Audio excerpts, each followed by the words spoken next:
Outra, segunda questãozinha aqui, mas a gente ainda está no macete 1. Então vem comigo aqui, ó. Um menino, é assim que a gente começa? Um menino está na praia e deseja comprar um sorvete. Logo lá no início da questão está dizendo isso. Mas não! Não é assim que eu tenho que começar a questão. Eu tenho que começar a questão pelo fim, pelo comando. É contraintuitivo, né? Ler a questão de trás para frente, mas é isso que você tem que fazer, porque com o comando na cabeça, isso vai fazer com que você acerte a questão.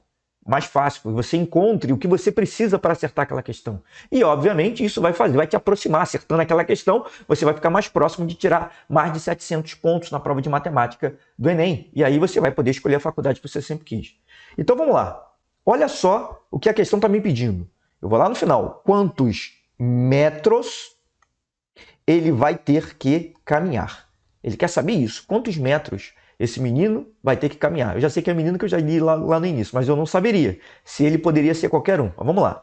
Um menino está na praia e deseja comprar um sorvete. Ah, que lindo. Você consegue imaginar isso? Imagine um menino na praia, num dia de sol, e ele está pensando em comprar um sorvete. Eu tenho que ter esse tipo de exercício, isso vai me facilitar lá no dia da prova do Enem, porque eu tenho que entrar dentro do contexto da questão. Eu estou concretizando a matemática, que é algo abstrato. Então vamos lá. Ele está bem longe do local onde vende sorvete e deseja saber a distância que terá que andar para chegar lá. Então deixa eu te falar isso. Você pode achar, ah não, mas para que ele vai querer saber a distância só ir andando e pronto?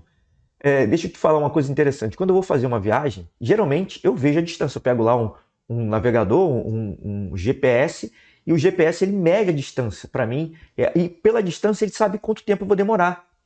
E às vezes, eu, sem saber o tempo, pela distância, eu já sei mais ou menos quanto tempo eu vou demorar para chegar em determinado lugar. Então, saber a distância é algo que está no nosso dia a dia, que você pode utilizar também no seu dia a dia para isso.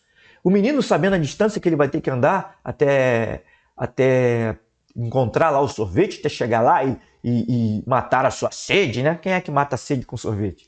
Ele satisfazer a sua vontade? Ele vai poder estimar o tempo que ele vai demorar indo e voltando, tá? Só uma ideia. Ele sabe que a distância entre os postes de iluminação, na praia em que está é 150 metros. E que o local de venda fica em frente a um desses postes. Faltam essa aqui. Ele conta 20 postes de onde ele está até o local de estar venda.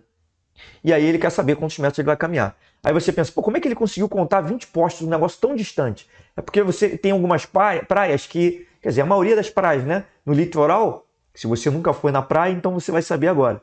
Faz uma curva, eu moro no Rio de Janeiro e já fui algumas vezes. E faz uma curva e você consegue contar, porque você fica num ponto e aquela curva ali te permite ver vários postes, porque eles não ficam em linha reta um atrás do outro. Você consegue contar vários deles. Foi isso que o garoto fez. Ele contou vários postes. E aí, nessa contagem de vários postes, eu já sei a resposta da questão, que vão dar 3.000 metros. Vou até colocar de vermelho aqui, que eu já sei que vai dar 3.000 metros. Mas, Marlos, você está falando, você está conversando, como é que você ainda conseguiu fazer essa conta de cabeça? E talvez você tenha conseguido fazer de cabeça também. Talvez sim, talvez não. Se você conseguiu, ótimo. Porque o que acontece é o seguinte, você tem que aprender a fazer isso o mais rápido possível. E mais uma vez, você poderia armar essa continha, né? Fazer 150 vezes 20.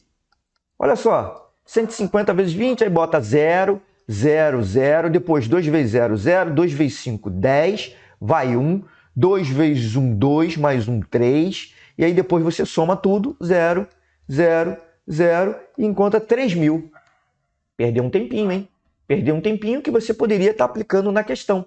Como é que eu fiz isso? Olha só, armando essa conta como foi a outra, quando eu faço assim, ó, 20 vezes 15, né? Vezes 150, 20 vezes 150. Como é que eu vou resolver isso daqui, ó? Eu só me concentro, vou botar em verde aqui que eu vou me concentrar, ó. 2 vezes 15.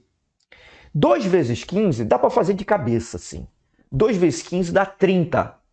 Mas mesmo que você não saiba fazer essa conta de cabeça, você poderia armar ela. 2 vezes 15 você encontraria 30. E aí, com esse 30, você tem que se ligar ao seguinte, ó. 2 vezes 5 é 30, né? E esses outros dois zeros aqui eu completo. 1 zero do 20 e no 0 do 50.